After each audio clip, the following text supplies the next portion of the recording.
point. We could all be figments of someone else's imagination. Just players in a play? Exactly. You, I, everything. All a dream. But whose dream? And for whose amusement? Some being of cosmic power. Sublime, enlightened beings. Cosmic power? What, you're serious? They thought of all this grit, all the war. They bloody thought of boils. I got a boil the size of your nose on my big toe, and some beings are enjoying this? Disturbed, sick bastards, if you ask me. Ahem. I still maintain they're more enlightened than that. If I ever come across one of them, I'll give them a what for. The Mages Collective thanks you. Make us smile upon you.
Blight. How will you end it? Is that all? It is surrounded by an ocean of darkspawn. How will you reach it? If you reach it, how will you slay it? You say you are a Grey Warden. I have heard stories of this order.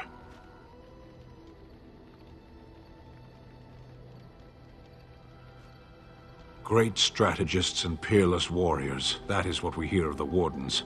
So far, I am not impressed.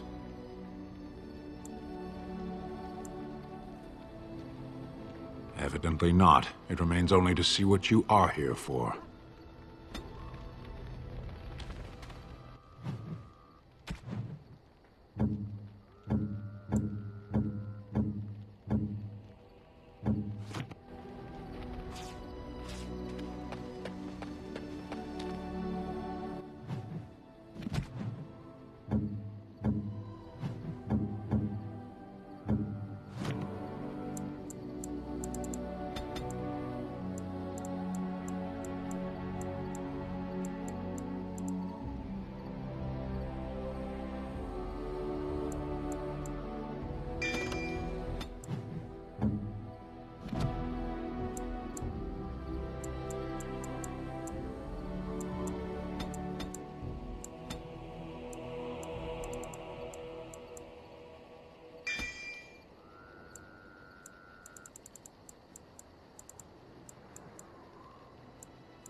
I see it found some augmentation crystals. I was not even aware it knew about them. Well done.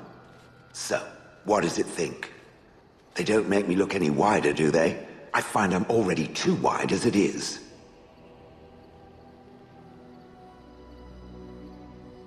It must be the vertical pattern it put them in. Did it know to do that?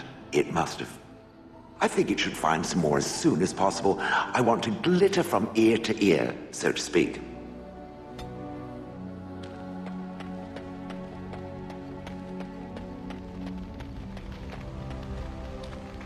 What do you wish of me? If you must.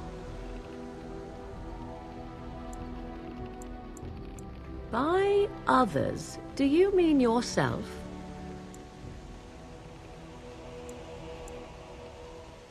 Then I shall teach you what I can whenever we are in camp, provided you have the will to even make the attempt, that is.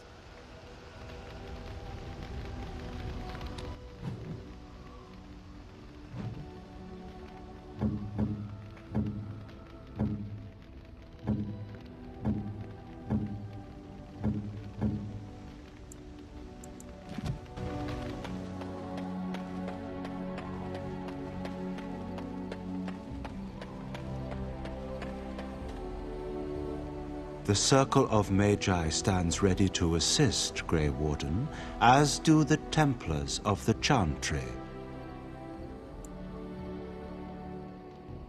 The sincerity of your cause has drawn them together under a common banner. It would not have happened otherwise. The Circle of Magi stands ready to assist, Grey Warden. There are always areas to improve on, Grey Warden. The most useful for my talents are runes.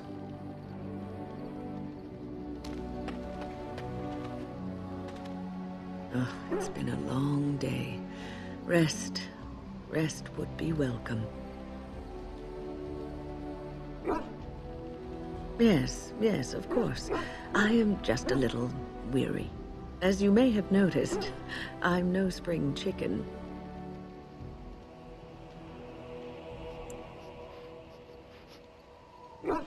Thank you. You're very kind to say so. But in all honesty, I do not know how many years I have left in me.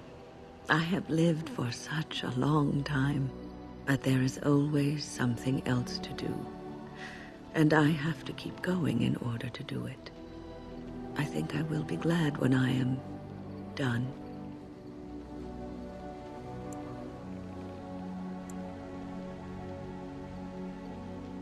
Oh, I don't know. I really don't.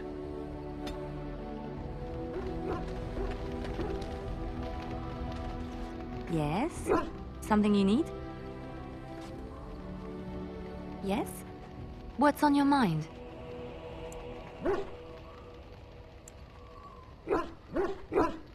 I miss Val Royeaux. Unlike other cities where the people are the lifeblood and the character, Val Royeaux was her own person, and her people little more than decorations. There was always music in Val Royeaux, streaming from the many windows, quiet refrains and triumphant choruses, and always, floating above that all, the chant, coming from the Grand Cathedral. It was magnificent.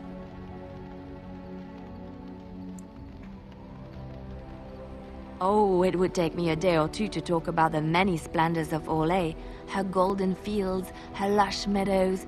Of course, there are good things and bad things about Orlais, like anywhere else. Sometimes I miss it dearly, and sometimes I'm glad I'm rid of it.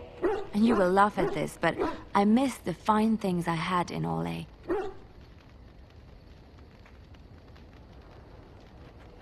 Dresses, fine dresses and furs. And shoes, of course.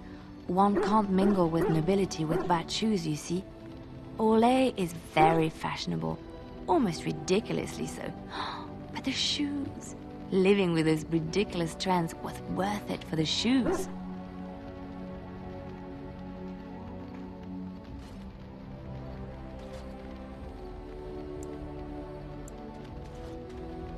Well, they're shoes. They're pretty. Some of them anyway. When I left Orlais, the fashion was shoes with delicate tapered heels and embellishments in the front. A ribbon, perhaps, or embroidery. In soft colors, of course. It was spring.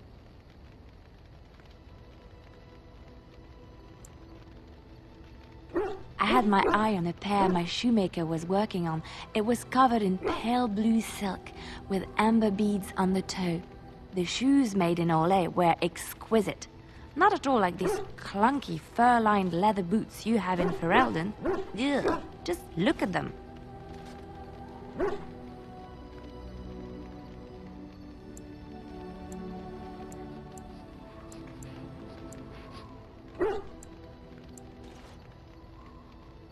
They're sturdy shoes, but sometimes a girl just wants to have pretty feet.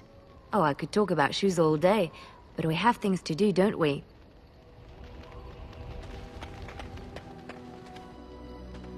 You are not quite as callow as I thought. That is unexpected. You're welcome. Speak, then. Then I suggest we move on. I am hardly surprised. To put it lightly, no one has a place here. Your farmers wish to be merchants. The merchants dream of being nobles, and the nobles become warriors. No one is content to be who they are.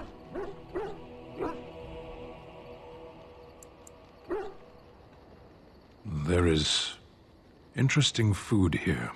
You have a thing. It doesn't have a word in the Kunari tongue. Little baked things like bread, but sweet and crumbly.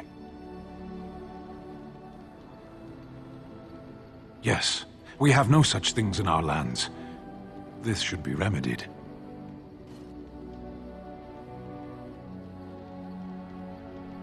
Shall we move on? Perhaps.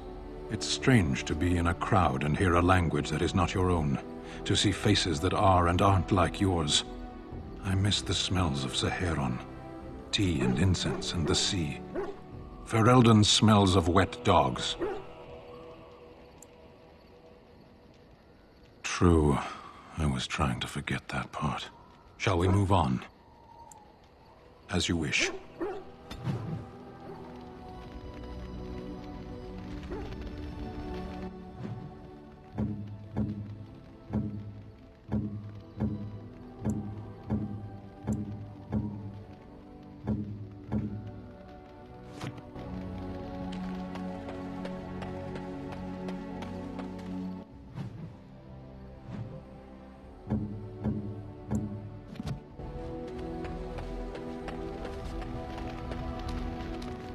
Something on your mind? Of course.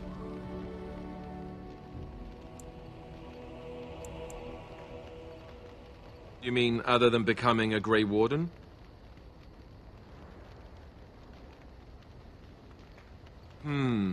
You know, I asked Duncan this too, and all I got was, "You'll see."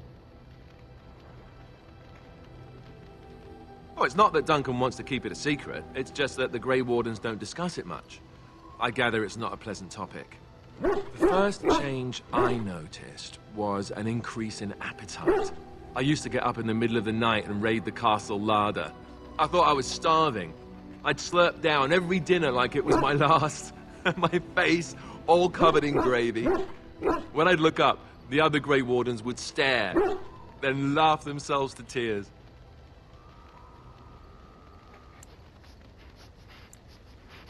More like an initiation. They all went through it too. Oh, and then there were the nightmares. Duncan said it was part of how we sense the Darkspawn. We tap into their, well, I don't know what you call it, their group mind. And when we sleep, it's even worse. You learn to block it out after a while, but at first it's hard. It's supposed to be worse for those who join during a blight. How is it for you? Some people never have much trouble, but that's rare. Others have trouble sleeping their entire life. They're just more sensitive, I suppose. Everyone ends up the same, though. Once you reach a certain age, the real nightmares come. That's how a Grey Warden knows his time has come. Oh, that's right. We never had time to tell you that part, did we? Well, in addition to all the other wonderful things about being a Grey Warden, you don't need to worry about dying from old age. You've got 30 years to live, give or take. The taint, it's a death sentence. Ultimately, your body won't be able to take it. When the time comes, most Grey Wardens go to Orzammar and die in battle rather than waiting. It's tradition. We're all going to die. When Duncan told me, I was angry. He put his hand on my shoulder and said this. It's not how you die that's important. It's how you live. And you wondered why we kept the joining a secret from the new recruits. There you have it.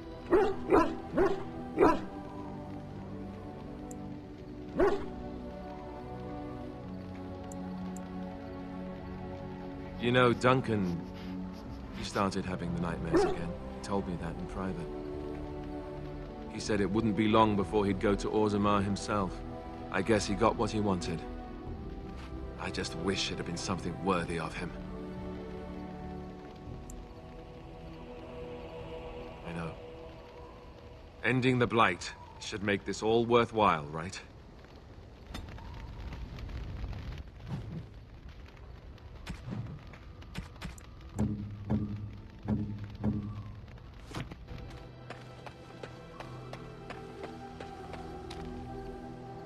Enchantment?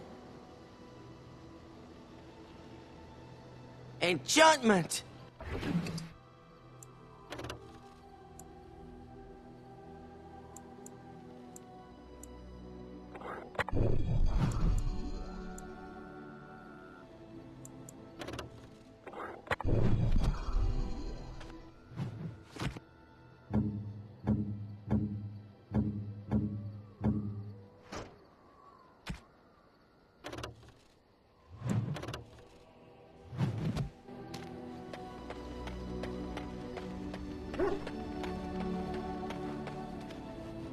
Your dog is filthy.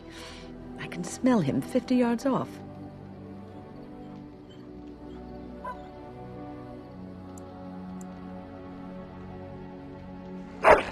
That may be so, but all the same, I would like your permission to bathe him.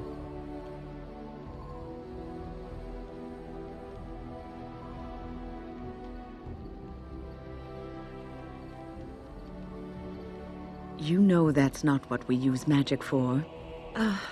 Just make him sleep over on the other side of the camp. With Alistair. With any luck, that will keep all the stench confined to one small area.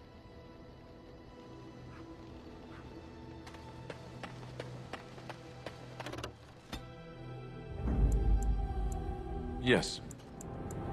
Indeed. Yes. Oh, blast it.